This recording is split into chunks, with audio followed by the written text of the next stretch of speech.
আব্দুল্লাহ ইবনে মাসউদকে উসমান প্রশ্ন করেন, মা তাশতাকি, কি রোগ আপনার? আপনার অবস্থা কেমন? আপনার শারীরিক অবস্থা কেমন? আপনার রোগটা কি? আপনার অবস্থাটা কেমন? কেমন বোধ করছেন বলেন? আব্দুল্লাহ ইবনে মাসউদ রাদিয়াল্লাহু তাআলা আনহু বলেন, আমার রোগ হলো আমার গুনাহ। শারীরিক রোগের কথা বলেন নাই, আত্মার রোগের কথা বলেছেন, গুনাহের কথা বলেছেন। আমার রোগ হলো আমার গুনাহ। মানুষ শারীরিক ভাবে যখন রোগাক্রান্ত হয়ে পড়ে, শারীরিক ভাবে মানুষ সবগুলো কাজ সুন্দরভাবে সম্পাদন করতে পারে না। ঠিকভাবে এমন ভাবে যদি কোন মানুষ গুনাহগার হয়ে যায়, ওই মানুষটাও জান্নাতে যেতে পারে না। জান্নাতে যাওয়ার জন্য তার গুনাহ তার জন্য বাধা হয়ে যায়। এই জন্য আব্দুল্লাহ ইবনে মাসউদ বলেন, মানুষ যখন শারীরিক রোগে আক্রান্ত হয়, স্বাভাবিক কাজগুলো করতে পারে না, বাধাগ্রস্ত হয়ে যায়। আর আমি এমন রোগে আক্রান্ত, যেই রোগের কারণে আমি জান্নাতে যেতে পারবো না, এমন রোগের নাম হলো আমার গুনাহ। সুবহানাল্লাহ। গুনাহ আমার রোগ, আমার গুনাহ। হযরত উসমান ইবনে আফফান বলেন, ওয়া মা তাশতাহি, আব্দুল্লাহ ইবনে মাসউদ, আমি প্রশ্ন করেছিলাম তোমার রোগ কি, তোমার সমস্যা কি? তুমি বলেছো তোমার রোগ হলো তোমার গুনাহ। এইবার আমি প্রশ্ন করছি, ওয়া মা তাশতাহি, তোমার মনের চাহিদাটা কি? তোমার মনে কি চায়? অসুস্থ মানুষের পাশে যাবেন, অসুস্থ মানুষের মন কখন কি চায় কেউ বলতে পারে না। যে যেই ধরনের রোগে আক্রান্ত হয়ে তার মন এমন কিছু চায় যেটা কেউ কল্পনাও করতে পারে না। আব্দুল্লাহ ইবনে মাসউদকে প্রশ্ন করেন, ওয়া মা তাশতাহি, আপনার মনে কি চায়? আব্দুল্লাহ ইবনে মাসউদ বলেন, রোগের রোগ যেমন, তার মনের চাহিদাটাও তেমন। আমার রোগ যেহেতু আমার গুনাহ, এই জন্য আমার মনের চাহিদা হলো রাহমাত রাব্বি, কিয়ামতের কঠিন ময়দানে যেন আমার রব আমি আব্দুল্লাহর উপর মেহেরবান আর দয়ালু হয়ে যান। এটা আমার মনের চাহিদা। হযরত উসমান ইবনে আফফান বলেন, আব্দুল্লাহ ইবনে মাসউদ, আমি তোমাকে প্রশ্ন করেছিলাম, মা তাশতাকি, তোমার রোগ কি?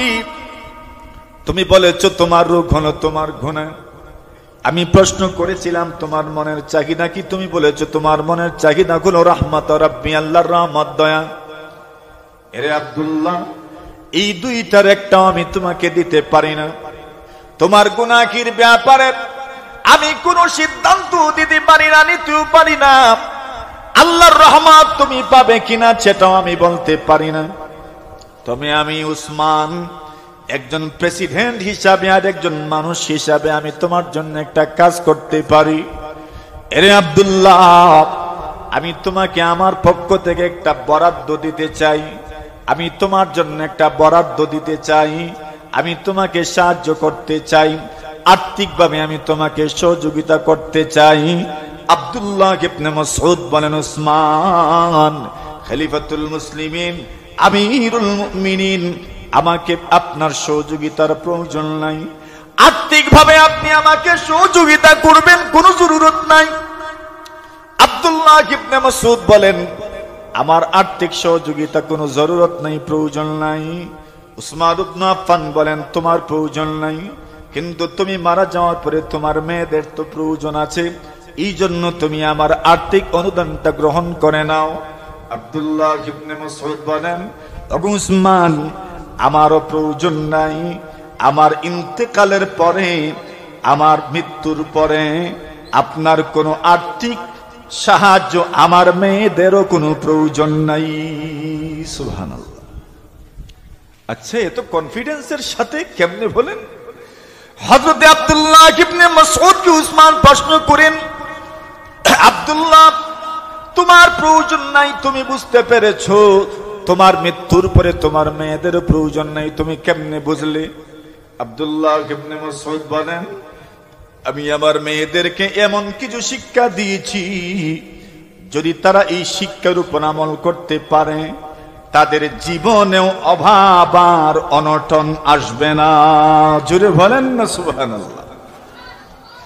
ইন্নী আমারতু বানাতি আইয়া কুরআনা সূরাতুল ওয়াকিয়াতি কুল্লা লাইলাতিন।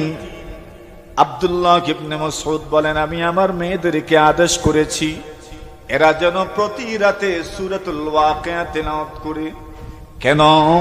ফাইন্নী সামি'তু রাসূলুল্লাহি সাল্লাল্লাহু আলাইহি ওয়াসাল্লাম, আমি বিশ্বনবী আকায়ে নামদার তাজদারে মদিনা সরকারে দু আলম সাল্লাল্লাহু আলাইহি ওয়াসাল্লাম কে বলতে শুনেছি, কেউ যদি সূরাতুল ওয়াকিয়া প্রত্যেক রাতে তেলাওয়াত করে লাম তুসিবহু ফাকাতুন আবাদা, এই সূরাতুল ওয়াকিয়া তেলাওয়াতের কারণে এদের জীবনে কোনদিন অভাব আর অনটন আসবে না।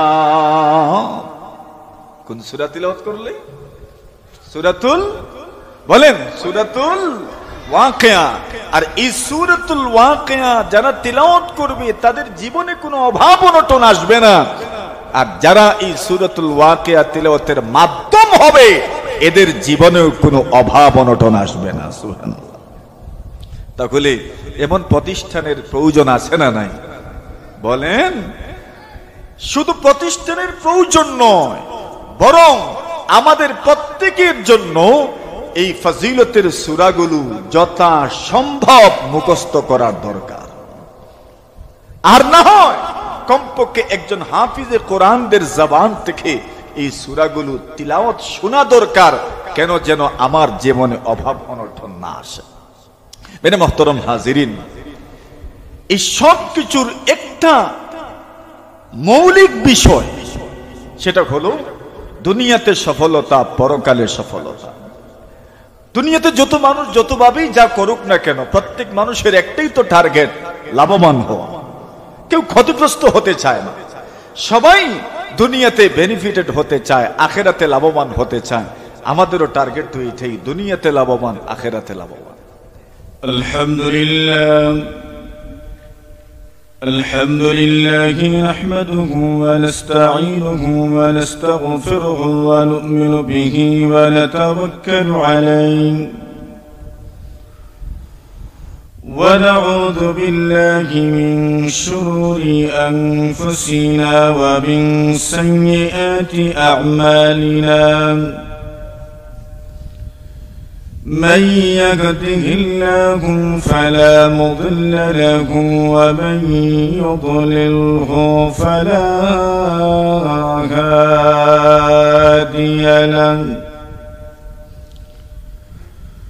وأشهد أن لا إله إلا الله وحده لا شريك له، وأشهد أن سيدنا وسندنا وحبيبنا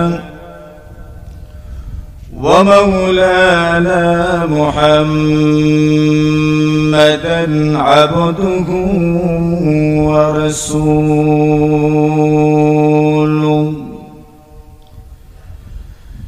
الذي أرسله الله تعالى إلى الناس كافة بشيرا ونذيرا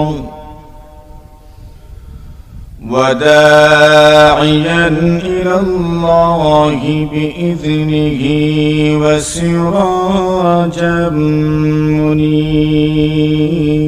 منيرا. أما بعد فأعوذ بالله من الشيطان الرجيم. بسم الله الرحمن الرحيم. يا أيها الذين آمنوا اتقوا الله حق تقاته ولا تموتن إلا وأنتم مسلمون. وقال رسول الله صلى الله عليه وسلم: ثلاث مهلكات وثلاث منجيات وثلاث كفارات وثلاث درجات. فأما المهلكات فشح مطاع وهوى متبع وإعجاب المرء بنفسه. وأما المنجيات فالعدل في الغضب والرضا والقصد في الفقر والغنى وخشية الله في السر والعلانية، أو كما قال عليه الصلاة والسلام: صلى الله على سيدنا ومولانا محمد وعلى آله وأصحابه وسلم. صلى الله على سيدنا ومولانا محمد وعلى آله وأصحابه وسلم. لا إله إلا الله، لا إله إلا الله، لا إله إلا الله، لا إله إلا الله، لا إله إلا الله، محمد رسول الله. হাজী আব্দুল গনি সায়েন্স এতিমখানা ও হাফিজিয়া মাদ্রাসা, রামধানা বিশ্বনাথ পৌরসভা, বিশ্বনাথ সিলেটের উদ্যোগে আয়োজিত প্রথম বার্ষিক ওয়াজ ও দোয়া মাহফিলের চলমান অধিবেশনের নিহায়ত কাবিল এহতেরাম জনাবে সদরে জলসা হযরত মাওলানা কমরুল ইসলাম সমীর সাহেব দামাত বারাকাতুহুমুল আলিয়া, শিক্ষা সচিব জামিয়া মাদানিয়া কওমিয়া মহিলা মাদ্রাসা, উপস্থিত আমাদের অত্যন্ত প্রিয়জন বড় ভাই হযরত মাওলানা মুফতি লুৎফুর রহমান সাহেব দামাত বারাকাতুহুম, মুহতামিম জামিয়া ইসলামিয়া লুৎফাবাদ পাটাকুন মাদ্রাসা, উপস্থিত জনাব মুখলিস মিয়া সাহেব শ্রদ্ধেয় সভাপতি অত্র মাদ্রাসা, সমবেত মুরব্বী সাহেবান, যুবক ভাইরা, হযরত উলামায়ে কেরাম, পর্দার আড়ালে অবস্থানরত অত্যন্ত শ্রদ্ধেয় সম্মানিত মা ও বোনেরা, আলোচনার শুরুতে মহান রব্বুল আলামিনের দরবারে অসংখ্য অগণিত শুকরিয়া আদায় করছি, যিনি অত্যন্ত দয়া মেহেরবানি করে আজকের এই গুরুত্বপূর্ণ মাজলিসে আপনাকে আমাকে মাগরিবের পরের অধিবেশনে একটি নতুন প্রতিষ্ঠানের প্রথম বার্ষিক সম্মেলনে উপস্থিত থেকে কোরআন ও সুন্নাহের আলোকে কিছু কথা বলার ও শোনার তৌফিক দান করেছেন। এজন্য আমরা প্রত্যেকেই আল্লাহ পাকের দরবারে কালিমাতুশ শুকর আদায় করছি। আমরা সবাই একসাথে পাঠ করি আলহামদুলিল্লাহ।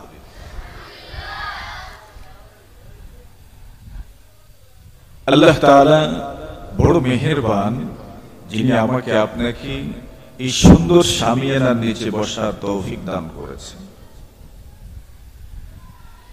আমি শুনেছি এই প্রতিষ্ঠান অত্যন্ত চমৎকার এবং কম দিনে এই প্রতিষ্ঠানের শিক্ষা দীক্ষার সুনাম সুখ্যাতি সবার নজর কেড়েছে। আমরা সবাই বলি আলহামদুলিল্লাহ।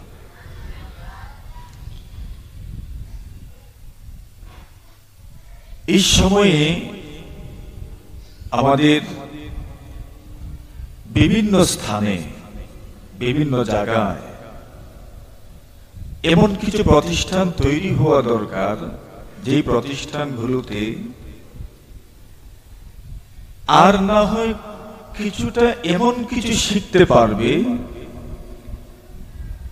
যা আপনার আমার প্রত্যেকের ঘরে, বাড়িতে, শহরে, বন্দরে, গ্রামে গঞ্জে বরকতের কারণ হবে। জনাবে রাসূলুল্লাহ সাল্লাল্লাহু আলাইহি ওয়াসাল্লাম হাদিস শরীফের মধ্যে বলেন, হযরত আব্দুল্লাহ ইবনে মাসউদ রাদিয়াল্লাহু তাআলা নবী করিম সাল্লাল্লাহু আলাইহি ওয়াসাল্লামের জলিলুল কদর, অত্যন্ত সম্মানী এক সাহাবী।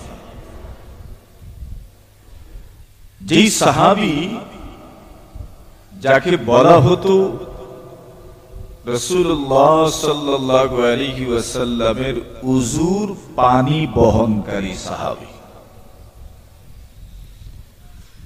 যেই সাহাবীকে বলা হতো রাসূলুল্লাহ সাল্লাল্লাহু আলাইহি ওয়াসাল্লামের মিসওয়াক বহনকারী সাহাবী। আমরা অনেক সময় অনেক বুজুর্গানে দ্বীনের ব্যাপারে জানি, ওনাদের খাদিমদের সম্পর্কেও জানি যে উনি ওনার খেদমত করতেন। আব্দুল্লাহ ইবনে মাসউদের এক পরিচয় যে উনি রাসূলুল্লাহ সাল্লাল্লাহু আলাইহি ওয়াসাল্লামের উযুর পানি নিজে বহন করতেন। সুবহানাল্লাহ। বুঝেন নাই মনে করতেন রাসূলুল্লাহর উযুর পানি ওনার কাছে থাকত। রাসূলুল্লাহ সাল্লাল্লাহু আলাইহি ওয়াসাল্লামের মিসওয়াক বহন করতেন, মিসওয়াকও ওনার কাছে থাকত। রাসূলুল্লাহ সাল্লাল্লাহু আলাইহি ওয়াসাল্লামের জুতাও উনি বহন করতেন। এজন্য ওনাকে রাসূলুল্লাহর জুতা বহনকারী বলা হতো। ওনাকে রাসূল সাল্লাল্লাহু আলাইহি ওয়াসাল্লামের বসার গদি বহনকারীও বলা হতো। সাহিবুল বিসাদা, সাহিবুন নালাইন, সাহিবুস সিওয়াক, সাহিবুত তাহুর, এই তিন উপাধি, চার উপাধি রাসূলুল্লাহ সাল্লাল্লাহু আলাইহি ওয়াসাল্লামের সাথে কি পরিমাণ সম্পৃক্ত আপনি দেখেন। যে বলেন, যখনই রাসূল সাল্লাল্লাহু আলাইহি ওয়াসাল্লাম পায়ের থেকে জুতা খুলতেন, সাথে সাথে উনি রাসূলুল্লাহর জুতা ঝুলা নিজে হেফাজত করতেন। আবার রাসূল যখন জুতা পায়ে দিতেন, উনি রাসূল সাল্লাল্লাহু আলাইহি ওয়াসাল্লামের পায়ে দুইটা জুতা সুন্দর করে পরায়া দিতেন। এটাকে আদব বলে। হযরত আব্দুল্লাহ ইবনে মাসউদ রাদিয়াল্লাহু তাআলা আনহু এত উঁচু মাপের একজন মানুষ, বলা হয় তাকে ওনার ফিগার খুব বড় ছিল না,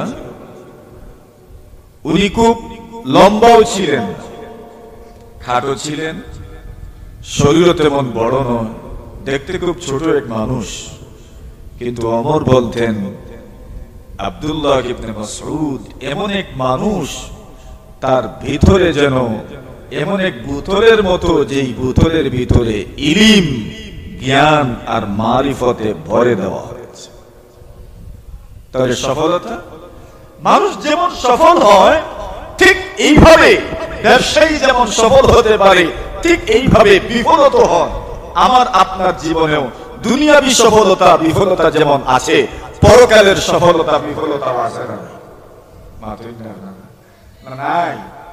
সফলতা বিফলতা শুধু দুনিয়াতে না, পরকালেও আছে, পরকালেও আছে। জনাবে রাসূল করিম সাল্লাল্লাহু আলাইহি ওয়াসাল্লাম পুরা দুনিয়ার মানুষের সামনে তাদের দুনিয়ার সফলতা, তাদের পরকালের সফলতা, দুনিয়ার ব্যর্থতা, পরকালের ব্যর্থতা, দুনিয়ার ধ্বংস, পরকালের ধ্বংস সমূহ বিষয় রাসূল করিম সাল্লাল্লাহু আলাইহি ওয়াসাল্লাম সুন্দরভাবে তুলে ধরেছেন। আমি ওই সফলতা, ব্যর্থতা, মানুষের ধ্বংস আর মানুষের দুনিয়াতে সফল হওয়ার কয়েকটা বিষয় নিয়ে আপনাদের সামনে আলোচনা করতে চাই। সুতরাং আলোচনার আজকে বিষয় নির্ধারিত হইল লাভ আর ক্ষতি। লাভ আর আপনারা লাভের দরকার নেই, আপনারা লাভের দরকার নেই, ক্ষতির থেকে বাঁচার দরকার নেই। রাসূল করিম সাল্লাল্লাহু আলাইহি ওয়াসাল্লাম সব তো বলা যাবে না, মাত্র কয়েকটা কথাই আপনাদের সামনে আমি উপস্থাপন করব। প্রথমে শিরোনাম বলি, রাসূল করিম সাল্লাল্লাহু আলাইহি ওয়াসাল্লাম 12টা জিনিসের কথা উল্লেখ করেছেন, আর ওই 12 জিনিসকে 4 ভাগে বিভক্ত করেছেন। আর 4 ভাগে বিভক্ত করতে গিয়ে রাসূল করিম সাল্লাল্লাহু আলাইহি ওয়াসাল্লাম বলেন, 3টা জিনিস এমন আছে যে 3 জিনিস মানুষকে ধ্বংস করে, 3 জিনিস এমন আছে যে 3 জিনিস মানুষকে হেফাজত করে, মানুষকে বাঁচায়। 3 জিনিস এমন আছে যেই 3 জিনিস মানুষের গুনাহের জন্য কাফারা হয়ে যায়। আর 3 জিনিস এমন আছে যেই 3 জিনিসের কারণে মানুষের মর্যাদা বৃদ্ধি পায়। কয়টা হইল? কয়টা হইছে? 3 জিনিস ধ্বংসকারী, 3 জিনিস বাঁচানেওয়ালা, বাঁচায়, হেফাজত করে, নিষ্কৃতি দে, নাজাত দে। আর 3 জিনিসের কারণে, 3 জিনিস মানুষের গুনাহের জন্য কাফারা হয়ে যায়। আর 3 জিনিসের কারণে মানুষের মর্যাদা বৃদ্ধি পায়। কয়টা হইল এখন? ওইছে নি 12টা? হিসাব ঠিক আছে তো? কয়টা হইছে? 3 জিনিস। 3 জিনিসে কিতা করে? ধ্বংসের কারণ। 3 জিনিস মানুষকে হেফাজত করে, 3 জিনিসের কারণে গুনাহ মাফ হয়, 3 জিনিসের কারণে মর্যাদা বৃদ্ধি পায়। কয়টা হইছে? এখন কোন চাই? পয়লা 3টা?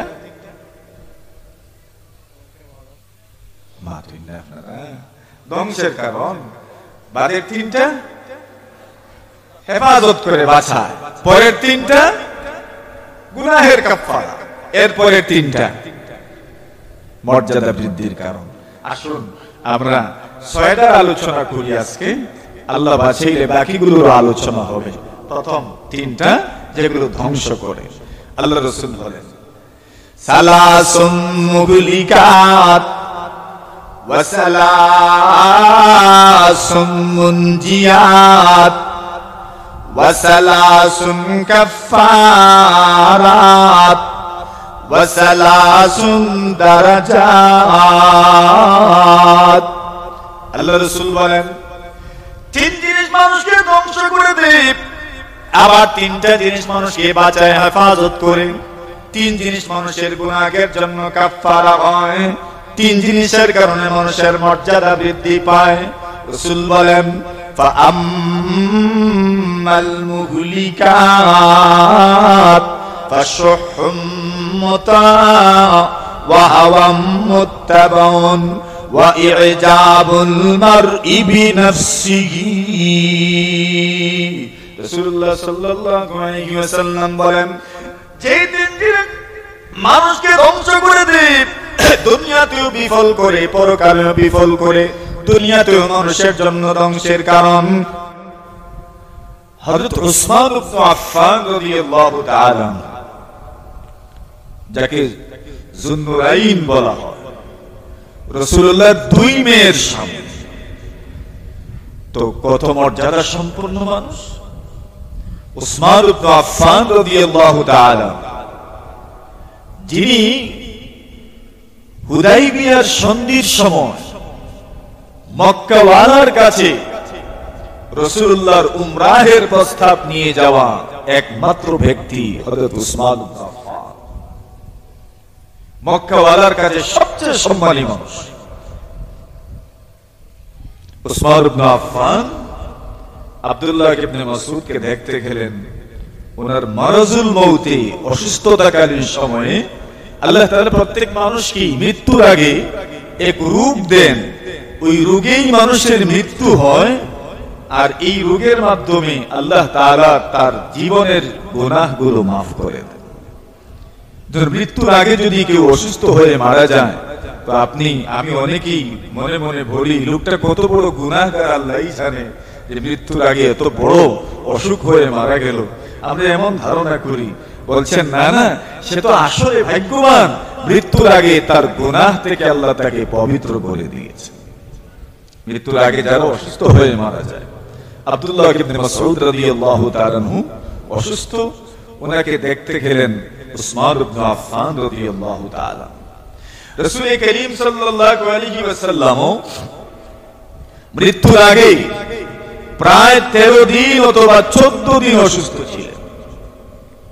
এজন্য কেউ মৃত্যুর আগে অসুস্থ হলে আমরা কত কিছু ধারণা করি, জীবনে কোন গুনাহ যেন সে করেছে, ওই গুনাহের শাস্তি ভোগ করছে। আপনি কি জানেন সে জীবনে কোন গুনাহ করেছে? আরে ভাই, এই অসুস্থতার কারণে আল্লাহ তাআলা তার অতীতের গুনাহ মাফ করছেন। গুনাহ না থাকলে আল্লাহ তাআলা তার মর্যাদা বৃদ্ধি করে দিয়েছে। এজন্য মৃত্যুর আগে অসুস্থতা থাকবেই। রাসূলুল্লাহ প্রায় 13 দিন বা 14 দিনের মতো অসুস্থ ছিলেন। হযরত উসমান ইবনে আফফান যখন অসুস্থ মানুষকে দেখতে গেলেন, অসুস্থ মানুষকে দেখতে গেলে সওয়াব আছে না নাই? কেমন? বেশি?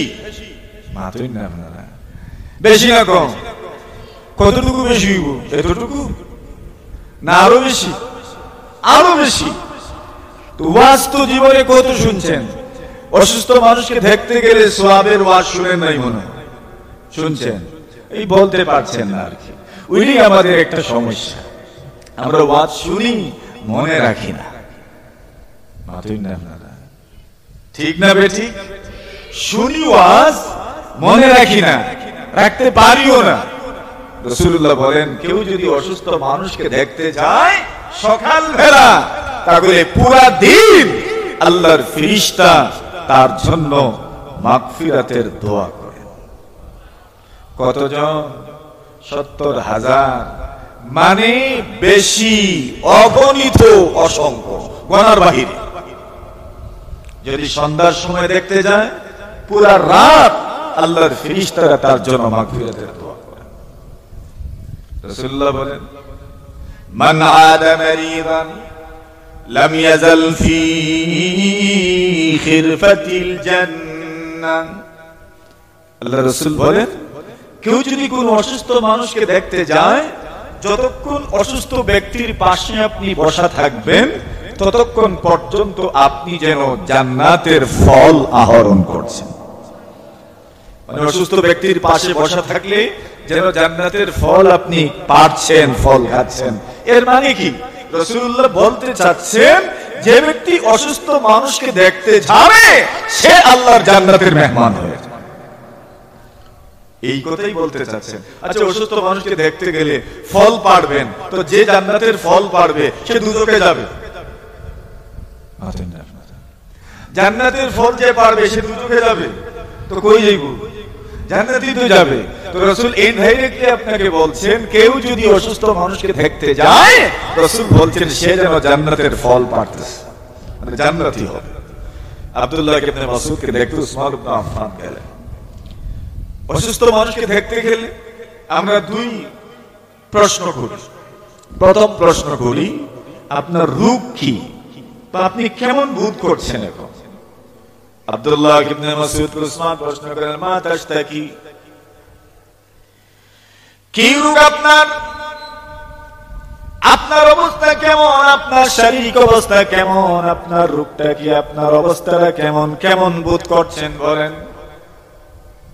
আব্দুল্লাহ ইবনে মাসউদ রাদিয়াল্লাহু তাআলা আনহু বলেন, আমার রোগ হলো আমার গুনাহ। শারীরিক রোগের কথা বলেন নাই, আত্মা আর রোগের কথা বলেছেন, গুনাহের কথা বলেছেন। আমার রোগ হলো আমার গুনাহ। মানুষ শারীরিক ভাবে যখন রোগাক্রান্ত হয়ে পড়ে, শারীরিক ভাবে মানুষ সবগুলো কাজ সুন্দরভাবে সম্পাদন করতে পারে না। ঠিকভাবে এমন ভাবে যদি কোন মানুষ গুনাহগার হয়ে যায়, ওই মানুষটাও জান্নাতে যেতে পারে না। জান্নাতে যাওয়ার জন্য তার গুনাহ তার জন্য বাধা হয়ে যায়। এই জন্য আব্দুল্লাহ ইবনে মাসউদ বলেন, মানুষ যখন শারীরিক রোগে আক্রান্ত হয়, স্বাভাবিক কাজগুলো করতে পারে না, বাধাগ্রস্ত হয়ে যায়।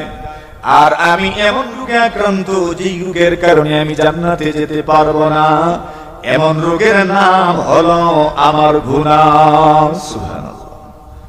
গুনাহ আমার রোগ, আমার গুনাহ।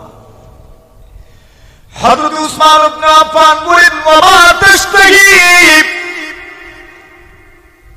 আব্দুল্লাহ ইবনে মাসউদ, আমি প্রশ্ন করেছিলাম তোমার রোগ কি, তোমার সমস্যা কি? তুমি বলেছো তোমার রোগ হলো তোমার গুনাহ। এবার আমি প্রশ্ন করছি, ওয়া তাশতাহি, তোমার মনের চাহিদাটা কি? তোমার মনে কি চায়? অসুস্থ মানুষের পাশে যাবেন, অসুস্থ মানুষের মন কখন কি চায় কেউ বলতে পারে না। যে যেই ধরনের রোগে আক্রান্ত হয়ে তার মন এমন কিছু চায় যেটা কেউ কল্পনাও করতে পারে না। আব্দুল্লাহ ইবনে মাসউদকে প্রশ্ন করেন, ওয়া তাশতাহি, আপনার মনে কি চায়? আব্দুল্লাহ ইবনে মাসউদ বলেন, রোগের রোগ যেমন তার মনের চাহিদাটাও তেমন। আমার রোগ যেহেতু আমার গুনাহ, এই জন্য আমার মনের চাহিদা হলো রাহমাত রাব্বি, কিয়ামতের কঠিন ময়দানে যেন আমার রব আমি আব্দুল্লাহর উপর মেহেরবান দয়ালু হয়ে যান। এটা আমার মনের চাহিদা। হযরত উসমান ইবনে আফফান বলেন, আব্দুল্লাহ ইবনে মাসউদ, আমি তোমাকে প্রশ্ন করেছিলাম, মা তাশতাহি, তোমার রোগ কি? তুমি বলেছো তোমার রোগ হলো তোমার গুনাহ। আমি প্রশ্ন করেছিলাম তোমার মনের চাহিদা কি? তুমি বলেছো তোমার মনের চাহিদা হলো রাহমাত রাব্বি, আল্লাহর রহমত, দয়া। এ আব্দুল্লাহ, এই দুইটার একটা আমি তোমাকে দিতে পারি না। তোমার গুনাহের ব্যাপারে আমি কোন সিদ্ধান্ত দিতে পারি না, নিতেও পারি না। আল্লাহর রহমত তুমি পাবে কিনা সেটাও আমি বলতে পারি না। তবে আমি উসমান, একজন প্রেসিডেন্ট হিসাবে আর একজন মানুষ হিসাবে আমি তোমার জন্য একটা কাজ করতে পারি। এ আব্দুল্লাহ, আমি তোমাকে আমার পক্ষ থেকে একটা বরাদ্দ দিতে চাই। আমি তোমার জন্য একটা বরাদ্দ দিতে চাই। আমি তোমাকে সাহায্য করতে চাই, আর্থিকভাবে আমি তোমাকে সহযোগিতা করতে চাই।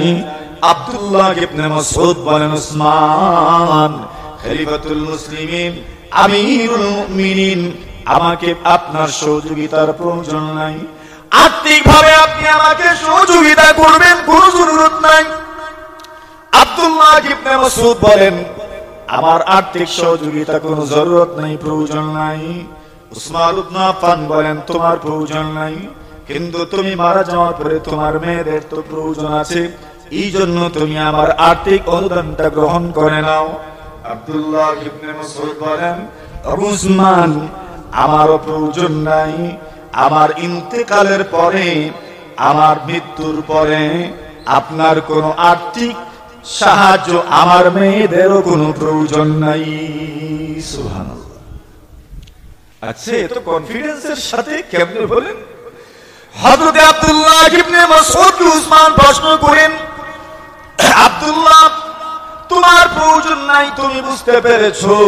তোমার মৃত্যুর পরে তোমার মেয়েদের প্রয়োজন নাই, তুমি কেমনে বুঝলে? আব্দুল্লাহ ইবনে মাসউদ বলেন, আমি আমার মেয়েদেরকে এমন কিছু শিক্ষা দিয়েছি, যদি তারা এই শিক্ষার উপর আমল করতে পারে, তাদের জীবনেও অভাব আর অনটন আসবে না। জোরে বলেন না সুবহানাল্লাহ। ইন্নী আমারতু বানাতি আইয়া কুরআনা সূরাতুল ওয়াকিয়াতি কুল্লা লাইলাতিন। আব্দুল্লাহ ইবনে মাসউদ বলেন, আমি আমার মেয়েদেরকে আদেশ করেছি এরা যেন প্রতি রাতে সূরাতুল ওয়াকিয়া তেলাওয়াত করে। কেন? فإني سمعت رسول الله صلى الله عليه وسلم আমি বিশ্বনবী আকায়ে নামদার তাজদার মদিনা সরকারে তো আলম সাল্লাল্লাহু আলাইহি ওয়াসাল্লাম কে বলতে শুনেছি, কেউ যদি সূরাতুল ওয়াকিয়া প্রত্যেক রাতে তেলাওয়াত করে লাম তুসিবহু ফাকাতুন আবাদা, এই সূরাতুল ওয়াকিয়া তেলাওয়াতের কারণে এদের জীবনে কোনদিন অভাব আর অনটন আসবে না। কোন সূরা তেলাওয়াত করলে? সূরাতুল বলেন সূরাতুল ওয়াকিয়া। আর এই সূরাতুল ওয়াকিয়া যারা তিলাওয়াত করবে তাদের জীবনে কোনো অভাব অনটন আসবে না। আর যারা এই সূরাতুল ওয়াকিয়া তিলাওয়াতের মাধ্যম হবে এদের জীবনেও কোনো অভাব অনটন আসবে না। সুবহানাল্লাহ। তাহলে এমন প্রতিষ্ঠানের প্রয়োজন আছে না নাই? বলেন, শুধু প্রতিষ্ঠানের প্রয়োজন নয়, বরং আমাদের প্রত্যেকের জন্য এই ফজিলতের সূরাগুলো যথা সম্ভব মুখস্থ করার দরকার। আর না হয় কমপক্ষে একজন হাফিজে কোরআনের জবান থেকে এই সূরাগুলো তিলাওয়াত শোনা দরকার, কেন যেন আমার জীবনে অভাব অনটন না আসে। মেরে মুহতারাম হাজিরিন, এই সব কিছুর একটা মৌলিক বিষয়, সেটা হলো দুনিয়াতে সফলতা, পরকালে সফলতা। দুনিয়াতে যত মানুষ যতভাবেই যা করুক না কেন, প্রত্যেক মানুষের একটাই তো টার্গেট, লাভবান হওয়া। কেউ ক্ষতিগ্রস্ত হতে চায় না, সবাই দুনিয়াতে বেনিফিটেড হতে চায়, আখিরাতে লাভবান হতে চায়। আমাদেরও টার্গেট তো এটাই, দুনিয়াতে লাভবান, আখিরাতে লাভবান।